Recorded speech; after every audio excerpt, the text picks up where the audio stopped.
The auction floor was quieter than usual. Ornate banners fluttered above glass domes that contained beings from a dozen conquered worlds. Most had already been purchased. Muscle-bound warriors, exotic dancers, biotechnicians from fallen empires. All gone. Only 2 cages remain. Behind the shimmering energy barrier of the first stood a tall, willowy alien, with eyes like twin moons and skin that shimmered faintly blue. She sat cross-legged, her long fingers weaving invisible patterns in the air. There was a fragile elegance to her, soft, meditative, and serene. The second was her polar opposite. Small, flame-haired, and wild-eyed, the other alien paced her cage like a caged tiger. Her shoulders were marked with scars, and her sharp teeth flashed whenever someone got too close. She snarled at the crowd, utterly untamed. A digital board above them blinked red. Unsold. "Way, are these 2 still here?" muttered a trader in a rust-colored cloak. The auctioneer, a bored Trelvian with too many rings on too few fingers, waved dismissively. "One's too soft, the other's too wild. Nobody wants liabilities." From the back of the crowd, a human leaned forward. Jace Tanner had seen enough of these auctions to be sickened by them. He was a hauler, one of the last independents who ferried cargo between the dead colonies and the living stars. He wasn't rich, but today he had come with purpose and a little hope. He stepped forward, ignoring the smirks and stares. "I'll take them." The auctioneer blinked, then laughed. "Both? No refunds, human. The soft ones useless, the wild ones dangerous." "I'm not buying tools," Jace said, pulling out a datapad and transferring the credits. "I'm giving them a home." Back on his ship, the Wayfarer, the mood was tense. The serene alien, who Jace soon learned was named Luma, sat cross-legged in the mess hall, hands folded in her lap. She hadn't spoken a word since arriving. The wild one paced like a caged beast. Her name was Kaylee, and she growled at everything, even the food processor. "You don't like the soup?" Jace asked cautiously. She snarled, but this time it almost sounded like frustration, not threat. Luma finally spoke, her voice melodic and barely above a whisper. "She does not know how to eat this way. Her people hunted, killed." Kaylee glared at her, then turned away, clenching her fists. Jace exhaled. "Okay. Baby steps. You're safe here. You're not slaves anymore." That night, while checking the ship's nav charts, Jace caught sight of Luma in the observation deck. She was singing, a haunting alien melody that seemed to ripple through the metal like waves in water. "That's beautiful," he said softly. She didn't startle. "It is a mourning song for our sisters." Jace's chest tightened.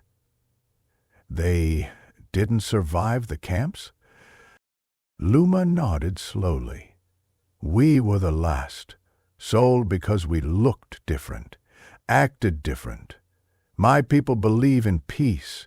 Kaylee's people believe in strength. Neither fit the Empire's mold. And now you're stuck with me," Jace said, with a half-smile.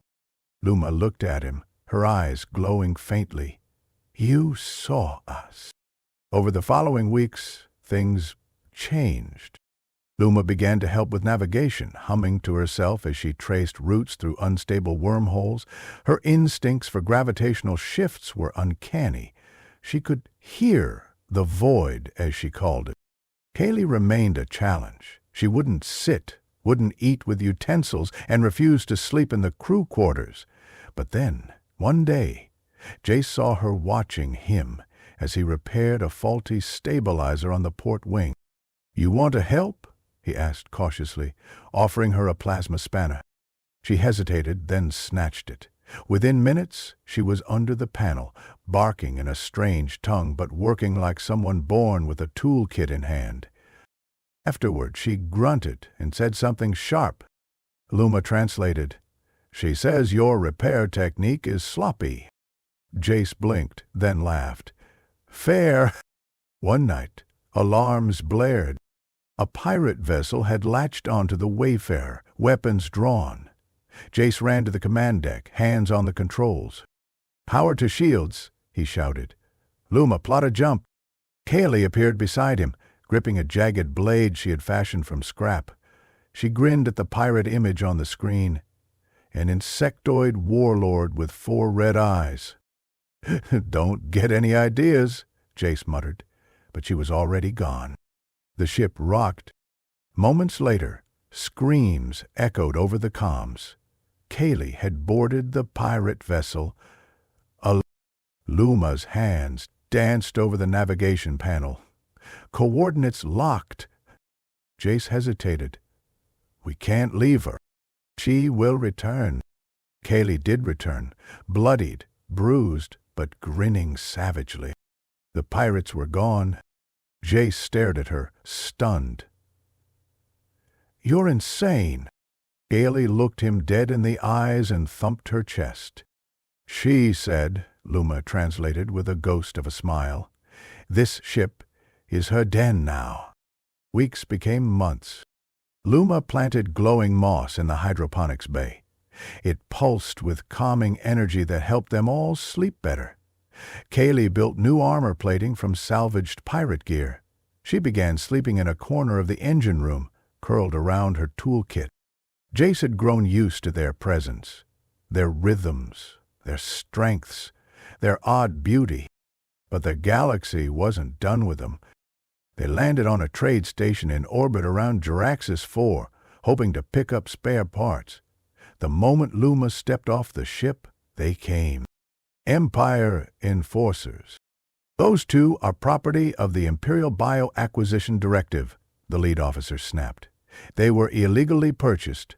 Return them or face charges." Kaylee growled. Jace stepped between them. "You're not taking them. You would defy the Empire? And see, they're not things, they're people." Guns were drawn.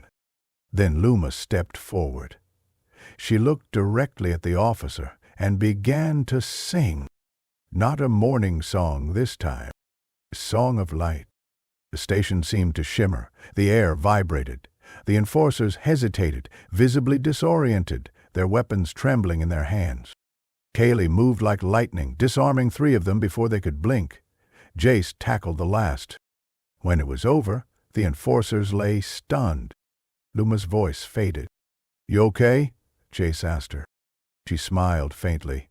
"I will always protect the ones who see." Back on the Wayfarer, Jace patched up Kaylee's bruised arm. She allowed it, barely flinching now when he touched her. "You two aren't what I expected," he said. Luma, sipping tea across from them, raised an eyebrow. "And what did you expect?" "I don't know. Damage? Chaos? Trouble?" Kaylee snorted and jabbed a finger into his chest. "She says," Luma interpreted with a soft chuckle, "that you're not what she expected either. Most humans see only what they can use." "Eh?" Jace said, quiet. "I used to be like that." Kaylee tilted her head, curious. "But I've spent too much time in the black, seen too many broken things. You two aren't broken. You're just different. And that's kind of beautiful." Neither alien spoke, but Kaylee's hand brushed his, and Luma smiled like the stars. Months later, legends whispered across the stars about the Wayfarer and its strange crew, the wild one with flame in her eyes, the soft one who could sing ships into silence, and the human who saw what no one else did. Not weapons, not property, but the last true treasures of a fading galaxy.